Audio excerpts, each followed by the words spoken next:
మహిళలందరికీ మా best wishes.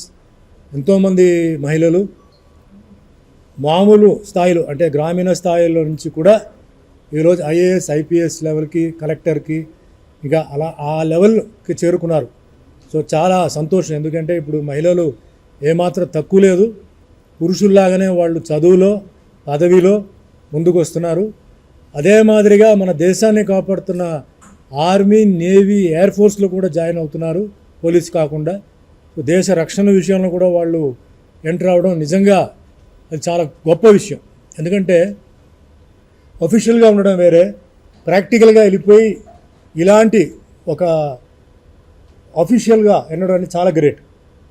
So వాళ్ళకి అలాగే మీరు మిగతా విషయాల్లో అంటే ఆఫీసెస్లో బిజినెస్లో కూడా ఒకప్పుడు బిజినెస్ మ్యాన్ అని చెప్పేవారు, ఇప్పుడు బిజినెస్ ఉమెన్ అని వస్తుంది.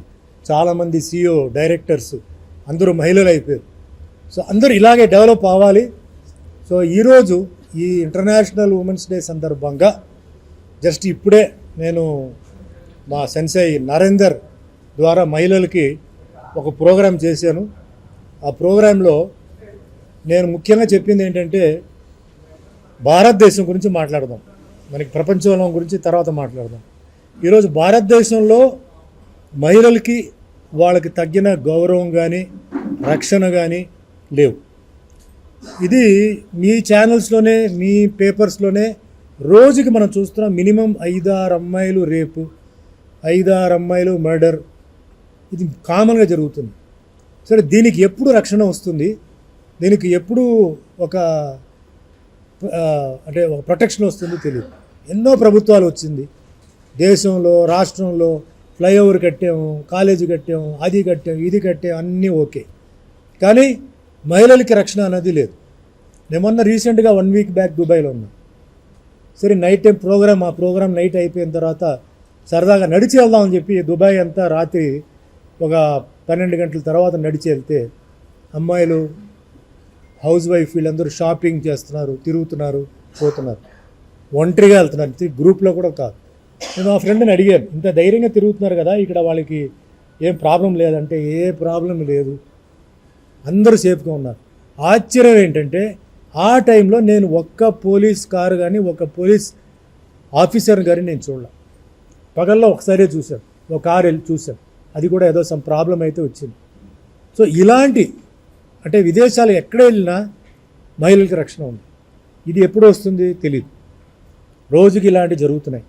ఇది మన ఇంటి ఫ్యామిలీ మ్యాటర్ కాదు కదా, పక్క ఇంటిది కదా, ఎదురింటిది కదా అని చెప్పి మనం చాలా కూల్గా తీసుకుంటున్నాం. అదే చాలా తప్పు. రేపు అది మీ ఇంట్లోనే జరగవచ్చు. మీ ఇంట్లో జరిగి మీ తర్వాత బాధపడడం కన్నా ఇప్పుడే పిల్లలు స్కూల్కి వెళ్తున్న పిల్లలు 5th క్లాస్ నుంచి జరుగుతున్న పిల్లల్ని మీరు మార్షల్ ఆర్ట్లో నేర్పించండి, పంపించండి. వాళ్ళకి అన్నీ కరాటే ఒకటే కాదు, కరాటే ఉంది, జూడో ఉంది, తైక్వాండో ఉంది, కుంఫు ఉంది, జుజుట్సు ఉంది, ఏదో ఒకటి నేర్పించండి. ఎందుకంటే తల్లిదండ్రుల వాళ్ళ మనసులో పిల్లలు స్కూల్కి వెళ్ళి వచ్చే వరకు వాళ్ళు ఎంత దిగులు పడుతున్నారు. సపోజ్ హస్బెండ్ ఆఫీస్లో ఉంటే పాప ఇంటికి వచ్చిందా, లేకపోతే పని మనిషి ఇంట్లో ఉంటే మొగుడు పిల్ల ఆఫీస్ నుంచి ఇంటికి వచ్చేసిందా, టెన్షన్ వాళ్ళకి. అదేవిధంగా పిల్లలు రేపు కాలేజీ అయిన తర్వాత ఉద్యోగాలకు వెళ్ళాలి, మరి నైట్ డ్యూటీలు పడతాయి, మరి పంపాలి కదా, మరి ఇల్లు నడిపించేది వాళ్ళే కదా, మరి అదొక దిగులు వాళ్ళకి. విదేశాలకు వెళ్ళాలి చదవడానికి. సో ఎన్నాళ్ళు ఇలా మీరు ఉంటారు, తల్లిదండ్రులు అడుగుతున్నాను, ఎన్నాళ్ళు మీరు ఉంటారు, ఎన్నాళ్ళు మీరు పోలీస్ మీద మీరు ఆధారపడి ఉంటారు. పాపం పోలీస్ వాళ్ళ డ్యూటీ వాళ్ళు చేస్తున్నారు, వాళ్ళకి చాలా ప్రాబ్లమ్స్ ఉన్నాయి. ఒక్కొక్క స్టేషన్లో వాళ్ళకి స్టాఫ్ సరిపోవట్లేదు. VIPస్కి సెక్యూరిటీ ఇవ్వాలి, ఎక్కడైనా గొడవలు జరుగుతున్నట్టు వెళ్ళాలి, ఏదైనా థెఫ్ట్ జరిగినట్టు వెళ్ళాలి, వాళ్ళు ఎక్కడి నుంచి వస్తారు వాళ్ళు. సో మన పిల్లల్ని మనమే కాపాడుకోవాలి. ఇది ముఖ్యంగా ఫస్ట్ నేను చెప్పేది పేరెంట్స్కి. జరిగినప్పుడు చూద్దాం కాదు, ఇది జరిగిన తర్వాత చేసి ప్రయోజనం లేదు. సో జరిగే ముందు మీరు మార్షల్ ఆర్ట్ నేర్పించండి. పిల్లల భవిష్యత్తుని, పిల్లల గౌరవాన్ని, పిల్లల మర్యాదని, పరువుని మీరు కాపాడండి.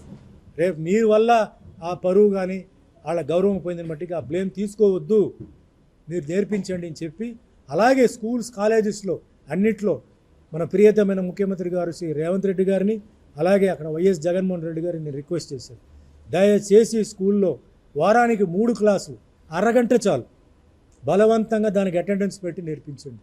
ఇప్పుడు వాళ్ళకి ఇబ్బంది అయినా ఉండొచ్చు, కానీ రేపు ఒక ప్రాబ్లం వచ్చినప్పుడు వాళ్ళు సొంతంగా వాళ్ళు డిఫెండ్ చేసినప్పుడు ఇది చేసిన మంచి పని అని చెప్పి డెఫినెట్గా వాళ్ళు హ్యాపీగా ఫీల్ అవుతారు. కాబట్టి నేను రిక్వెస్ట్ చేసి మహిళా దినోత్సవం చాలామంది మహిళలకి అవార్డు ఇస్తూ, ముఖ్యంగా స్కూల్ పిల్లలు ఒక 2000 మంది స్కూల్ పిల్లలు వచ్చారు. పిల్లలు పాపం చిన్న చిన్న పిల్లలకి కొందరు వచ్చేసి చేయి పెట్టేటప్పుడు అది మంచి ఉద్దేశంతో చేయి పెడుతున్నారా చెడు ఉద్దేశం పెడుతున్నారా అనేది ఎవరికి తెలియదు, అమాయకులు పాపం. అలా పాపం చాలామంది పర్వర్షన్ ఉన్న వాళ్ళు శాడీస్ చాలామంది చేస్తున్నారు. ఈ తల్లిదండ్రులు తెలుసా? తెలీదు. తల్లిదండ్రులు ఇంటి వరకే ప్రొటెక్షన్ ఇస్తున్నారు, అక్కడ వెళ్ళిన తర్వాత ఏం జరుగుతుందో తెలియదు. ఒకవేళ అక్కడ జరిగినా కూడా పిల్లలు వచ్చి ఇంటికి వచ్చి వాళ్ళు చెప్పలేరు, భయం, సిగ్గు. కాబట్టి పిల్లలకి దయచేసి నేర్పించని చెప్పేసి ఈరోజు చాలా బ్రహ్మాండంగా జరిగింది. సో నరేందర్ గారికి థ్యాంక్స్ చెప్తూ ఈరోజు మొత్తం ఒక మార్షల్ ఆర్ట్ డే కింద నేను పెట్టాను. ఈరోజు ఇక్కడ పెద్దలు రాజుగారు ఆయన అప్పటి నుంచి ఆయన ఇప్పటి వరకు ఏంటంటే ఆయన అన్నట్టు మధ్యలో కొంచెం బాబు విశ్వక్సేన్ భవిష్యత్తు కోసం ఆయన కొంచెం అటు వెళ్ళారు, మళ్ళీ వచ్చారు. ఈయన దగ్గర చాలామంది ఏంటంటే ఈరోజు తెలంగాణ తీసుకోవచ్చు, చాలామంది మాస్టర్స్ ఈయన దగ్గర నేర్చుకున్న వాళ్ళు. మధ్యలో ఈ కరాటే దీంట్లోనే కొన్ని ఇబ్బందులు ఉన్నాయి. మాస్టర్ రాజుగారు నేను ఒక టోర్నమెంట్ పెట్టబోతున్నాను సార్, అందరిని పిలిచాను అని అన్నారు. మంచి ఉద్దేశం అండి, పిలవండి అని చెప్పి అందరిని పిలిచాను. నేను కూడా వచ్చాను, ఎక్కడో బయట ఊరి నుంచి నేను వచ్చాను. చూస్తే చాలా ఆశ్చర్యం, చాలామందిని నేను చూశాను. అంటే వాళ్ళ సమ్ ప్రాబ్లమ్స్ ఉన్నా మాస్టర్ గారి పేరు మీద గౌరవం మీద అందరూ వచ్చారు. చాలా క్రమశిక్షణతో జరిగింది. కుంఫు జరిగింది, తైక్వాండో కూడా జరిగిందా, అన్నీ జరిగింది. ఇది చాలా అంటే కుంఫు కరాటే జరుగుతాయి, కానీ తైక్వాండో కుంఫు కరాటే జరగడం ఒక కొత్త విషయం. నేను చాలా హ్యాపీ ఫీల్ అయ్యాను. ఇలా అందరూ ఇలాగే ఉంటే ఎంతో బాగుంటుంది. ఎందుకంటే ఈ మార్షల్ ఆర్ట్ అనేది ఇది ఒక వేరే ఫ్యామిలీ. ఇక్కడ మతం, కులం ఇలాంటిది ఏమీ లేదు, క్యాస్ట్ ఫీలింగ్ ఏమీ లేదు. మేము అందరం ఒకటే. ఇప్పుడు సినిమా వాళ్ళు ఉన్నామండి, మేము సినిమా వాళ్ళకి ఏంటంటే సెక్యులరిజం అంటే మేమే. కొంత సెక్యులరిజం అంటారు, కానీ నిజమైన సెక్యులరిజం లేదు. ఒక హిందూ ఫీలింగ్, ముస్లిం ఫీలింగ్, క్రిస్టియన్ ఫీలింగ్ ఇలా రకరకంగా ఉంది. సినిమా ఫీల్డ్లో లేదు అది. ఎందుకంటే టెక్నీషియన్స్ ఉన్నారు, ప్రొడ్యూసర్స్ ఉన్నారు, డైరెక్టర్స్ ఉన్నారు, మేము ఆర్టిస్టులు ఉన్నాం. అందరికీ మాకు సెక్యులర్ ఫీలింగే, మాకేం ఫీలింగ్ లేదు.